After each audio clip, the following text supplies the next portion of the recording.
சட்டி கிண்ணம் கப்பு மூடி இல்லாதது மூடி இருக்கிறது எலும்பி பாகம் ஸ்மெல்லு அது ஒரு ஸ்மெல்லு அந்த தட்டில் வந்து விருந்தாடி சாப்பிட்டுட்டு போனதுக்கு அப்புறம் நம்ம வேலை பார்த்தீங்கன்னா ஐயோ அது ரொம்ப சிங்கம் ஃபைடர் மேன் தான் இப்படி தான் விட்டுக்கிட்டு இருக்காரு. அம்மா நான் ஃபைடர் தான் அலைஞ்சிட்டு இருக்காரு. இந்த ரெண்டு கையும் சேர்த்து இதில் வந்து இந்த இடம் இந்த ஹாய் ஃப்ரெண்ட்ஸ், அனைவருக்கும் வணக்கம். எல்லோரும் எப்படி இருக்கீங்க? நல்லா இருக்கீங்களா? கடந்த ஒரு வார காலமாகவே நம்ம லாங் வீடியோவே போடல. அதுக்கு என்ன ரீசன் அப்படின்னா உங்களுக்கே தெரியும், ஏதாவது ஒரு மன கஷ்டம் இருந்தால் நம்மளுக்கு வீடியோ போடவே தோணாது. அது போல தான் ஒரு கஷ்டத்தில் இருக்கிறேன். அதை வந்து வீடியோ போக போக சொல்கிறேன். இப்போ என்ன வீடியோ அப்படின்னா, காலையிலேருந்து இந்த கிச்சனுக்குள்ளே தான் குறைஞ்சிக்கிட்டு நிற்கிறேன். காலை சாப்பாடு தான் முடிஞ்சிருக்கு, நம்ம மதிய சாப்பாட்டுக்கு எதுவும் ரெடி பண்ணலை. இந்த இடம் எந்த இடம் அப்படின்னா, நம்ம மேல் வீட்டுக்கு போவோம்ல, அந்த படிக்கு கீழே இந்த அளவுக்கு கை நீட்னா இடிக்கும், அந்த அளவுக்கு தான் இடம் இருக்குது. இது கொஞ்சம் பெரிய சைஸாக இருக்கே, கொஞ்சம் நீட்டாக இருக்கே அப்படின்ட்டு இந்த புளி அரிசி அப்புறம் இந்த மிளகாத்தூள் ட்ரம்மு இதெல்லாம் வச்சுக்கிறதுக்காக தான் வச்சுருந்தேன். அது வந்து அந்தாண்ட தள்ளி விட்டுட்டு குண்டான் சட்டி கிண்ணம் கப்பு மூடி இல்லாதது மூடி இருக்கிறது எல்லாமே வந்து எலி பதுக்குற மாதிரி இதுக்குள்ளேயே தான். ஏன்னா வந்து மறைவாக இருக்குல்ல, அங்கேருந்து பார்த்தா இப்படி தான் தெரியும், இந்த பக்கம் தெரியாதுங்கிறதுனால எல்லாமே இந்த பக்கம் தான் இருக்குது. பாதி ஜாமத்தை கொண்டு போய் பைப்படியில் போட்டுட்டேன். இப்போ மீதி இருக்கிறதா எடுத்துக்கிட்டு இருக்கேன். இதிலே வந்து இதோ பாருங்க ஒட்டடை பிடிச்சிருக்கு, தெரியுதா? இதெல்லாம் வந்து இப்போ ஒட்டடை பிடிச்சிருக்கு. அந்த கிச்சன் இருக்கும் போதும் கிச்சனு சின்னதாக இருக்குது அப்படின்னு சொல்லிட்டு அது ஒரு சாக்கு சொல்லிகிட்டு இருந்தேன். இப்போ இந்த பக்கம் பெருசாக இருந்தாலுமே நம்மளுக்கு கொல்லை வாசல் இந்த கிச்சன் வழியாக தான் போகணும். அதனால இந்த மக்கள்கள் இப்படியே நடமாடி தரையையும் விலையாக்கிடுதுங்க. இருக்கிற பக்கமும் இந்த பக்கமும் அள்ளி போட்டுட்டு போயிடுதுங்க. யார் எங்கே வச்சா நீ போட்டியானா, இல்லை நான் போடல அவன் போட்டான், அவன் போட்டானா அப்படின்னா இல்லை நான் போடல அது போடுதுன்னு இப்படியே தான் இந்த குழந்தை குட்டிங்களுக்குள்ள பிரச்சனை போயிட்டுருக்கு. அதனால சரி நீங்கள் சும்மா வெட்டியாக தானே உட்காந்துருக்கோம், எல்லாத்தையும் எடுத்து க்ளீன் பண்ணு. காலையிலேருந்து இதை தான் பார்த்துக்கிட்டு இருக்கேன். ஓரளவு முடிச்சிட்டேன், இல்லை முடிக்கல, என்ன இருக்குது பார்க்கும்போது உங்களுக்கே தெரியும். அதனால இந்த video kitchen tour, kitchen cleaning எது வேணால் சொல்லிக்கலாம். இப்போதைக்கு இதெல்லாம் மட்டும் க்ளீன் பண்ணணும். அது மட்டும் இல்லாமல் இந்த வருஷம் ஒரு சிறப்பான வேலை பார்த்துட்டேன். வருஷம் புளிலாம் வாங்குறோம்ல, அதெல்லாம் நல்லா பங்குடு பண்ணி பத்திரமா நம்ம பழைய கிச்சன் இருக்கு இல்லையா, அதுக்கு மேலே லேப்ட் இருக்குது, அதில் வாங்கி அடுக்கி வச்சிருவேன். கீழே வச்சா தண்ணி பட்டு வீணாக போயிடும் அப்படிங்கிறதுக்காக. இந்த வருஷமும் அது மாதிரி தான், போன வருஷமும் எடுத்து வச்சுட்டேன். சரி ஒரு வாளி மட்டும் பாக்கி இருந்துச்சா, புது புளியெல்லாம் நம்ம எடுத்து வச்சுட்டு இந்த புளியை ஃபஸ்ட்டு முடிச்சு விட்ருவோம், அதாவது பழைய புளியை முடிச்சு விட்ருவோம் அப்படின்ட்டு கீழே இறக்குனேன். அந்த ஒரு வாளியை இறக்கி திறந்து பார்க்குறேன், சத்தியமாக மயக்கமே வந்துடுச்சு. எனக்கு இந்த தடவை தான் இப்படி போயிருக்கு. அதாவது எப்படின்னா அந்த தார் ஊற்றுவாங்களா தார் ரோடுக்கு, அந்த கலரில் தான் இருக்கும். சுத்தமாக அது ஒரு புளிப்பு ஓவரான ஒரு கும்பிபாகம் ஸ்மெல்லு, அது ஒரு ஸ்மெல்லு சொல்ல முடியல வார்த்தையால். இங்கே பாருங்களேன், இதை பாருங்க, அப்படியே புளி நல்லா பிசுன்னு ஒரு மாதிரியாக தான் இருக்குது அதா. ஆனால் வந்து செம்ம ஸ்மெல்லும் வருது. வீணாக போயிடுச்சு, இந்த ஒரு வாளி ஃபுல்லாகவுமே வீணாக போயிடுச்சு. இதை என்ன பண்ண போகிறேன் அப்படின்னா, இதை வந்து நம்ம பித்தளை பாத்திரம்லாம் விளக்குவோம்ல, இதை ஒரு சாக்கில் போட்டு ஒரு காய போட்டு சாக்கில் போட்டு வச்சிட்டோன்னா பித்தளை பாத்திரம் விளக்கும் போது இதை தூக்கி போட்டு கழுவ வேண்டியதான். எங்கள் அத்தை பார்த்தாங்கன்னா என்னை பாராட்டுவாங்க இந்த புளியை பார்த்துட்டு. அப்புறம் என்ன பண்ணுறது எனக்கு தெரியல. அப்புறம் கீழே வச்சாலும் இந்த பசங்கள்ட்ட அதை இது எடுக்குங்க திறக்குங்க, தண்ணி பட்டு வீணாக போய்டுன்ட்டு மேலே தூக்கி வச்சாதான் தான் வீணாக போயிடுச்சு. அதோட இதை தூக்கி இப்போ கொட்டணும். இதெல்லாம் சுத்தமாக எடுத்து க்ளீன் பண்ணிவிட்டு இங்கேருந்து இப்படியே தள்ளிக்கிட்டே கொள்ளக்கது வரைக்கும் போய்டும் அப்படிங்கிறதுக்காக இங்கேருந்து ஸ்டார்ட் பண்ணியிருக்கேன். அங்கே நம்ம லேப்ட்லாம் இருந்துச்சுல, அதை வந்து காலையில் க்ளீன் பண்ணிட்டேன். காட்டுறேன் வாங்கலாம். இதுதான்ப்பா, இதுதான் வந்து நம்ம கிச்சனில் இருக்கிற செல்ஃபு. கொஞ்சம் அப்படி இப்படின்னு தான் இருக்கும், என்னால் இந்த அளவுக்கு தான் சுத்தம் பண்ண முடிஞ்சிச்சு. இந்த டப்பாவெல்லாம் வந்து இது ஃபுல்லாகவுமே அடைஞ்சிருச்சு. இங்கே இருக்கிற ஒரு லேப்டில் உள்ள டப்பா இந்த 3 செல்ஃபையும் பிடிச்சிக்கிச்சு. இப்போ தான் வந்து அடுக்கி வச்சுருக்கேன். பாக்கி எம்டி டப்பாவெல்லாம் எடுத்து நம்ம கொல்லைப்புறத்தில் போட்டிருக்கேன் கழுவுறதுக்காக. ஓரளவு இதுதான் அரேஞ்ச் பண்ண முடிஞ்சிச்சு. அதோட இந்த பக்கம் பார்த்திங்கன்னா ஏதோ வச்சுருக்கேன், குக்கரு குண்டான் சட்டின்னு. இன்னும் அடுக்க வேண்டிய பொருள் வந்து அது ஒரு கிச்சன் ஃபுல்லாக வந்துடும். அதை நான் தூக்கி எங்கே வைக்கிறதுதான் தெரியல. பழைய கிச்சனில் போய் லேப்டில் வச்சாலும் இங்கேருந்து ஹாலை தாண்டி ஹால்லேருந்து அந்த கிச்சனுக்கு போய் அந்த கிச்சன்லேருந்து திருப்பி எடுத்துகிட்டு இந்த கிச்சனுக்கு வரணும். அதை எடுக்கிறதுக்குள்ளே அது ஒரு சோம்பேறித்தனம் பட்டுக்கிட்டு அந்த கிச்சனில் வைக்கிறதே கிடையாது. நம்ம வந்து நடையிலேயே ஒரு ரூம் இருக்குது, வேஸ்ட் ரூமு. அந்த ரூமே வேஸ்ட்டாக தான் கிடக்குது. அதாவது நம்ம வயலில் உள்ள ஜாமம், மம்முட்டி, கடப்பாரை, கோடாலி அப்படின்ட்டு அதில் அடைஞ்சிருக்கா. எங்கே என்னத்தை தூக்கி வைக்கிறதுனே எனக்கு தெரியல. அதனால் என்ன பண்ணுறேன்னா, ஒரு திங்கிறதுக்கு ஒரு 10 தட்டை மட்டும் வச்சுக்கிட்டு பாக்கியெல்லாம் கட்டி சுருட்டி மேலே போடலான்னு இருக்கேன். யாராவது விருந்தாடி வந்துட்டா நாங்கள் உக்காந்துருக்கோம், அந்த தட்டில் வந்து விருந்தாடியை சாப்பிட்டுட்டு போனதுக்கப்புறம் நம்ம சாப்பிட்டுப்போம் அப்படின்ட்டு. உண்மையாக பாத்திரம் தான் அதிகமாக ஆகுது, கழுவுறதுக்கும் முடியல. ஒரு வேளை சாப்பிட்டாலுமே 2-3 பக்கெட்டு கிட்டத்தட்ட வந்துடுது. அதனால் கொஞ்சம் அள்ளி மேலே தூக்கி போட்டலான்னு தான் இருக்கேன். இவ்வளோ தூரம் நின்று பேசிக்கிட்டே இருக்கேனே, அப்படியே நீங்கள் கொஞ்சம் கீழே பார்த்தீங்கன்னா அழகிய இடம் தெரியும். அது காலையிலேருந்து இதெல்லாம் தான் அள்ளி இப்படி போட்டிருக்கேன். இதில் வந்து எல்லாமே முக்கியமானது தான். இதை க்ளீன் பண்ணணும். வெங்காயம், பூண்டு எல்லாம் வந்து மூளைக்கு மூளை கிடக்கா, இதெல்லாம் க்ளீன் பண்ணி அள்ளி இதில் போட்டதுனால அப்படி இருக்குது. இதையும் சுத்தமாக அள்ளி வச்சுட்டு நம்ம அங்கேருந்து கூட்டிகிட்டு வந்துட்டோம்னா கிச்சன் வேலை முடிஞ்சிடும். அதுக்கப்புறம் வந்து இந்த வெங்காய கூடை, அஞ்சரை பொட்டி, அப்புறம் என்னென்னமோ முக்கியமான இதெல்லாம் வந்து காலையிலே விளக்கி வெயிலில் காய வச்சுட்டேன். இப்போ அந்த வெங்காய கூடை எடுத்துகிட்டு வந்து இதில் அள்ளி வைக்க வேண்டியதான். காஞ்சிருச்சு. இப்போ தான் கழுவி வச்சேன். அடிக்கிற வெயிலில் நல்லா தான் காஞ்சிருக்கு. இந்த பாருங்க, இந்த ட்ரே வந்து சும்மா பூண்டு வெங்காயம் அதெல்லாம் கொட்டி வச்சுக்கிறதுக்கு, இதுவும் பூண்டு வெங்காயம்லாம் கொட்டி வச்சுக்கிறது தான்.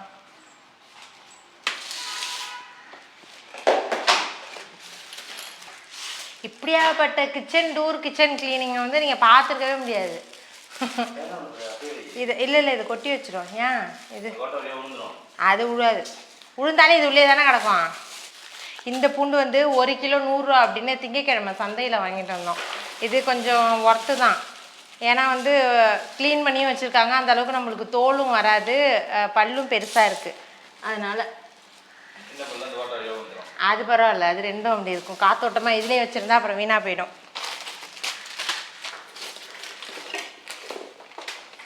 இது வந்து சின்ன வெங்காயம். இங்கே பாருங்க, இதெல்லாம் வர்ற இடமா இது. இங்கே பாருங்க, இது துணிக்காய போடுற கிளிப்பு அதெல்லாம் எங்கே வந்து கிடக்குன்னு. பூண்டு கொஞ்சம் தான் இருக்குது, நல்ல வாங்கிட்டு வந்துட்டோம். எனக்கு வந்து இந்த வீட்டை வந்து டெக்கரேஷன் பண்ணுறாங்களா, அது உண்மையாக எனக்கு தெரியவே தெரியாது. ஏதோ ஓரளவுக்கு சுத்தம் பண்ணி வைப்பேன். இந்த பசங்க வந்து அதையும் நாஸ்தி பண்ணிட்டு போயிடுங்க.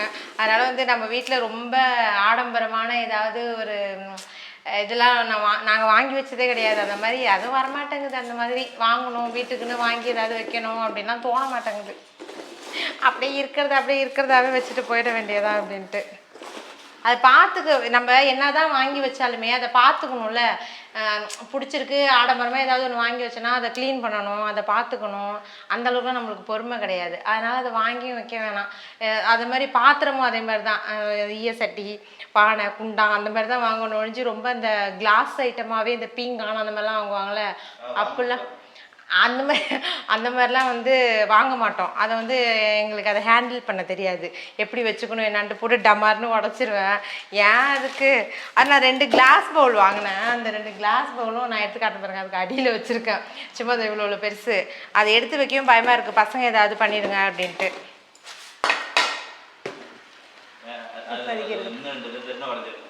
என்னது இதா? அது உடையாது. அவ்வளோதான்ப்பா. இது வந்து ரெடி ஆயிடுச்சு. இதுதான் எங்களுடைய வெங்காய கூடை. அவ்வளோதான், இதில் தூக்கி வச்சிட வேண்டியதான். அதுக்கப்புறம் உங்களுக்கு ஏதாவது இந்த கிச்சன் கிளீனிங்லாம் ஏதாவது தெரிஞ்சதுன்னா மறக்காமல் கமெண்ட்டில் சொல்லுங்கள். இப்படி வச்சுக்கோங்க, இல்லைக்கா அப்படி வச்சுக்கோங்கன்னு. எனக்கு தெரிய மாட்டேங்குது. அந்த நேரத்துக்கு அப்படியே ஏதாவது தூக்கி அந்த பக்கம் ஒளி வச்சுட்டு போயிடுறேன். அப்படியே நான் வந்து வரட்டும். இது என்னது? பொட்டணத்தெல்லாம் பிரித்து பார்த்தா தான் தெரியும் என்னன்னுட்டு. என்னது மாவு மாதிரி இருக்குது? என்ன மாவு? இடியாப்ப மாவு. அதாவது பச்சரிசி மாவு ஓப்பன் பண்ணது தான். இந்த மாதிரி ஓப்பன் பண்ண மாவுலாம், பச்சரிசி மாவெல்லாம் வந்து நாங்கள் கோல மாவுக்கு வச்சுப்போம். அது ஒன்றும் வேஸ்ட் ஆகாத பொருள் தான். இங்கே இருக்கட்டும்.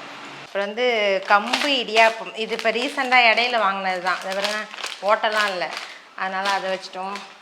ஓட்ஸ் வந்து உடம்பு குறைக்கணும்னு வாங்கினேன். அந்த ஓட்ஸ் வாங்கின மாதிரியே தான் இருக்குது. இப்போ வந்து நான் கொஞ்சம் பூஸ்ட்ன மாதிரி தெரியுவேன். ஒரு 3-4 நாளாக வந்து எனக்கு நான் சாப்பிட்டுட்டேன். இந்த ட்ரெஸ்ஸும் கொஞ்சம் பெருசு தான், அதை பிடிச்சி போட்டதுனால கொஞ்சம் உப்பெல்லாம் தெரியுறேன். அப்படி சொல்லி தான் மனசை தேர்த்திக்கணும். இது வந்து இது கடல மாவு. சோப்புலாம் பாத்ரூமில் இருக்கிறத தவிர இங்கே தான் இருக்குது. இது வந்து எங்கள் அத்தை கண்ணில் படாமல் மறைக்கணும்.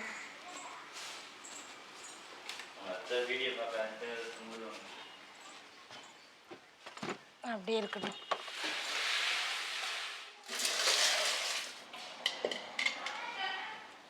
அம்மா எல்லாத்தையும் கடைகோடியில் தள்ளிட்டா. ஐயோ நிறைய உடஞ்சிருக்குங்க எல்லாம். இந்த இடத்துல வந்து பார்த்து தான் எழுந்திரிக்கணும். ஒரு 2 தடவை வந்து நானும் காவியாவும் மொரட்டடியாக வாங்கிட்டோம். இந்த வரும்பில் நல்லா பொறி கலங்கிட்டு சுத்தமாக.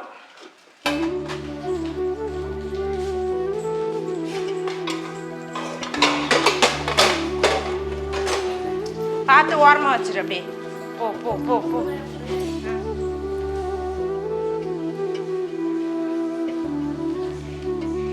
இது வரைக்குமே வந்து நான் கிச்சன் டூரும் காமிச்சதில்ல, அதே மாதிரி ஃப்ரிட்ஜு டூரும் காமிச்சது கிடையாது. ஃப்ரிட்ஜை பார்த்தீங்கன்னா மயங்கி விழுந்துடணும். இங்கே பாருங்க, இங்கே ஒன்றும் இல்லை, அப்படி ஒன்றும் பெரிய விஷயம்லாம் இல்லை. என்னென்ன இருக்குது அப்படின்னா, நம்ம வீட்டில் விடுற நாட்டுக்கோழி முட்டைகள் 2, அப்புறம் வந்து இந்த பால், தயிர், இந்த கருவேப்பிலை, இதெல்லாம் வந்து ஸ்டார்டிங்கில் வந்து இந்த கருவேப்பிலை, மல்லித்தலை, புதினா இதெல்லாம் உருவி போட்டு பாக்ஸாக போட்டு அடுக்கி வச்சுருப்பேன்.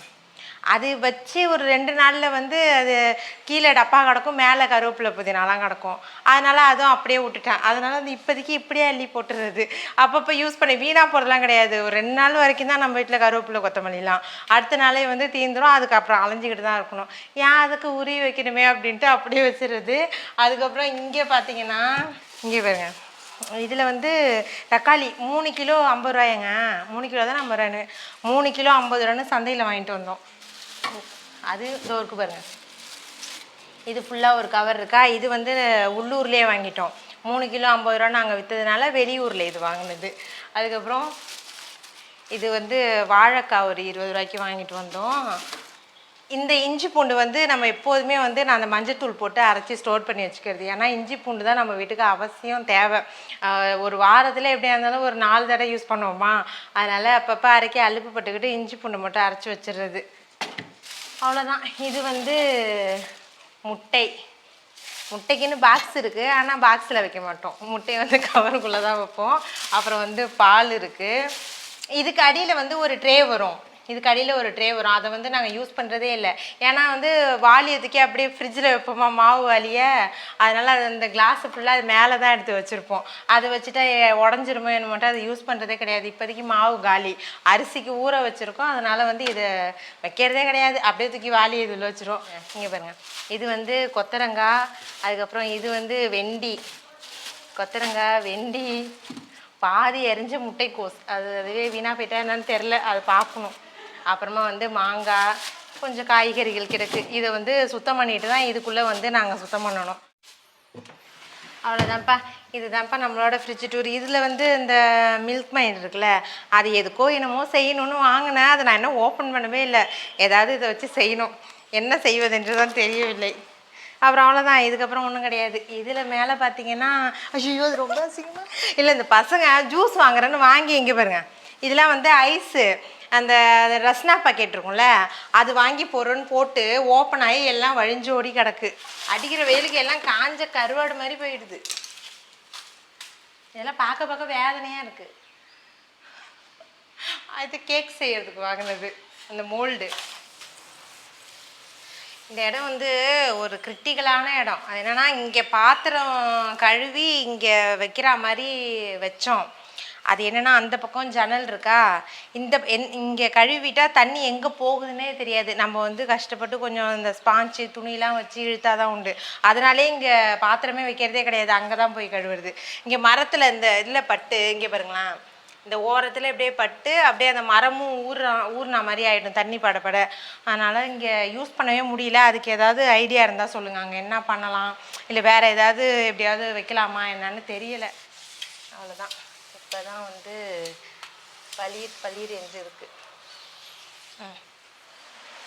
நல்ல மாப்பு ஒன்று வச்சுருந்தேன்ப்பா, அந்த பக்கெட்டில் இருக்கும்ல இப்படி சுற்றுமே, ஸ்ப்ரிங் மாப்பு, அது வச்சுருந்தேன்.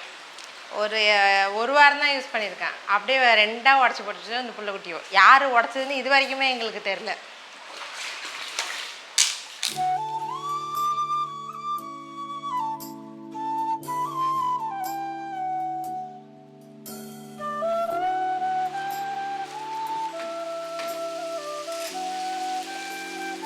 அதான்ப்பா வீட்டெல்லாம் க்ளீன் பண்ணிவிட்டு இடையில வந்து சில பல வேலைகளும் பார்த்துட்டு போய் குளிச்சுட்டு வந்தாச்சு. இங்கே பாருங்கள் சுத்தமாக காஞ்சிட்டு ஃபேன் போட்டு விடவும் இப்போ வந்து கொஞ்சம் நல்லா க்ளீனாக இருக்க மாதிரி தான் இருக்கும். ஏன்னா நம்ம ஜாமஞ்சட்டை எல்லாம் வெளில எடுத்து வச்சுருக்கோம். அந்த விளக்குன ஜாமத்தை எல்லாத்தையும் எடுத்துகிட்டு வந்து இங்கே வச்சதுக்கப்புறம் தான் அடைஞ்சா மாதிரி தெரியும். இப்போதைக்கு க்ளீனிங் கிச்சன் இது தான். அதுக்கப்புறம் இன்றைக்கி என்ன சாப்பாடு அப்படின்னா வந்து ஒரு 100 ரூபாய்க்கு அது பேர் என்ன மீன் இது பொருவா பொடி. இது வந்து பொருவா பொடின்னு சொல்லுவோம். ஒரு 100 ரூபாய்க்கு வாங்கினேன். சும்மா போட்டு வாசனைக்காக குழம்பு வச்சுப்போம் அப்படின்ட்டு. இது பேர் எங்கள் ஊர் சைடில் வந்து இதை பொருவா பொடி அப்படின்னு சொல்லுவோம். இது வந்து காரப்பொடி அப்படின்னு சொல்லுவாங்க. இதை போட்டு தான் இப்போ குழம்பு வைக்க போகிறேன். இதை க்ளீன் பண்ணிட்டு தான் போய் குளிக்கையே போனேன். வெங்காயம் தக்காளி எல்லாத்தையும் வதக்கியாச்சு. இது வந்து ஒரு ரவுண்டு சாப்பாடு காலையிலே வடித்தோமா, அந்த சாப்பாடு கொஞ்சமாக இருக்குது. இதில் வந்து சின்ன பானையில் கொஞ்சம் சூடாக ஆக்கிப்போம் அப்படின்ட்டு இப்போதைக்கு அதில் கொஞ்சம் சாப்பாடு வெந்துக்கிட்டு இருக்கு. அதுக்கப்புறம் முக்கியமாக ஒரு விஷயம் உங்கள்கிட்ட சொல்லணும்னு சொன்னலையா, கொஞ்சம் வந்து மனசு கஷ்டத்தில் இருக்கேன் அப்படின்ட்டு.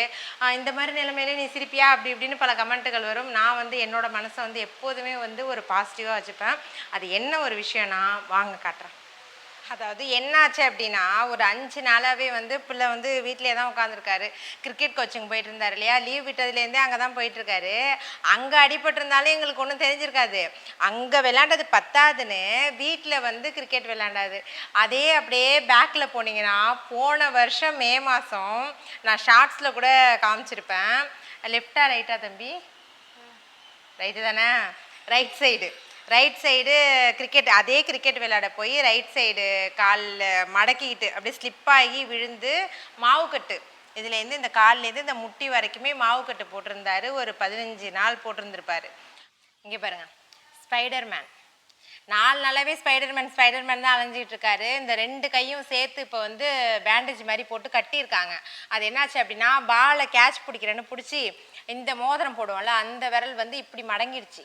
அது மடங்கி இந்த வந்து இந்த குருத்து எலும்புன்னு சொல்லுவாங்கள்ல, இந்த இடம் இது வந்து அப்படியே நசுங்கி போயிடுச்சு. நாங்களும் வந்து 2 நாளாக வந்து உருவி தான் விட்டோம்.